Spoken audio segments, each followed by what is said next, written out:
Elhamdülillahi Rabbil alemin ve salatu ve selamu ala Resulü Muhammed ve ala alihi ve ashabihi ecmain.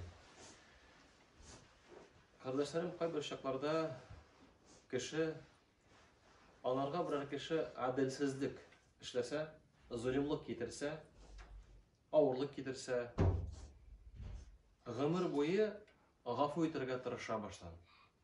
Anları gafu ete almagaç, tıgı sızlav jibermi bitinde ol. Nişi başlayı? Uşin tabam deyip yaşay başlayı.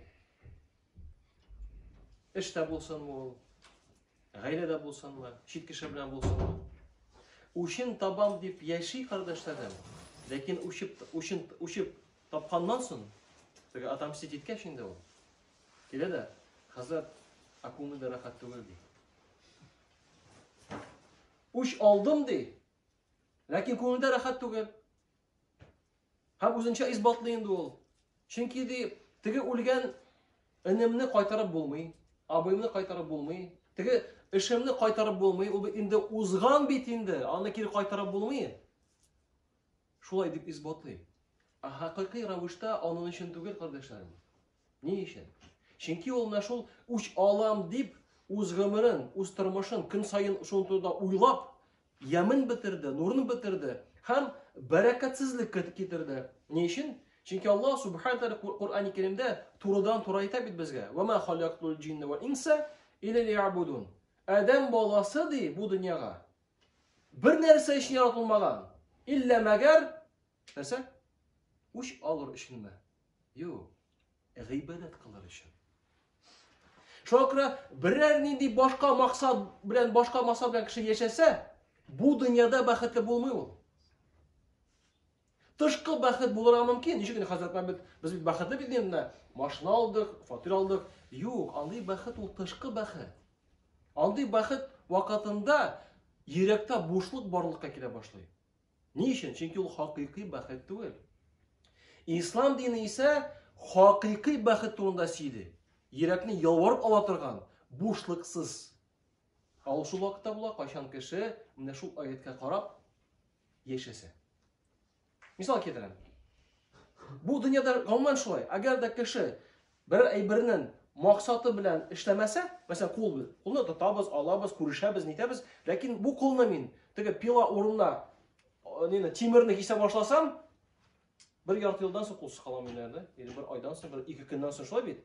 Hem bir yaktan. İkinci yaktan kişi bunu karasa, bu nadandır bu kişi. Kul bit alış yaratılmagan. Mında da şulay. Eğer de biz tırmışımızını uç alam deyip başka maksat bilen yaşayız iken demek şu bereketsizlik kırdık. Bit Allah Teala Kur'an-ı Kerim'de ayet "Euzu billahi mineşşeytanirracim ve beşşirillezine" Allah'ını şatlandır deyip. Şatlık ne Kur'an-ı Kerim'de en kızığı nerse şatlık bulsun mu, başka nerse bulsun mu? O hakiki şatlık turunda söz var. Tışkı şatlık değil.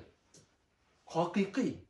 En zor dereceden kişi Allah bu dünyada şatlıklar. Şundan da kübrek dinimden birge. Aytsak. Allah'ın şatlandır deyin nesem bilen. Ve beşerillezine şularını kim ve amenu iman getiren bendelerine Allah'ı şatlandır. Çünkü Allah'ın hakiki şatlık bulaşacak. Ahirette de bu dünyada da. Ve beşerillezine amenu ve amilu salihati hem izgilik kılgan kişilerine. Uç algan kişiler turunda bunda bir söz. İkinci yaktan kardeşlerim, sen yaşrak uşini alasın mı? Eyse Allah Teala alan bu uşin. Kim? Allah Teala. Nasıl sen özünün tırmışını şuna bağışlısın? Onlara bağışlara gerek miydi? Eğer de biraz da ondan nasıl bulmadıyken, belki gelecekte bulurga mümkün. Nasıl vaazını isketişiriz. Vakıtınızı uç alırga, israf etmegiz. Gerek mi? Çünkü bizning ortimizda Allah Subhanahu ve Teala ul bizden yaxshiroq uchun alır. Şu hayotdagi uchun alır, o'zing shodlanursan. Bu dünyada bo'lsin ol kerak dedi. Ahiretde ko'proq shodlanursan. Biz u bit hadisni bitirimiz bilamiz. Qiyomat kunni Payg'ambar Muhammad aytadi, bankrot deydi, kim bankrot deydi. Shu kimning namozi bor, urozi bor, hoji bor, zakati bor, lekin masalan ranjitdi haqsiz. Tigini o'tirdi, qonni qiydi, buni g'aybat siyladi.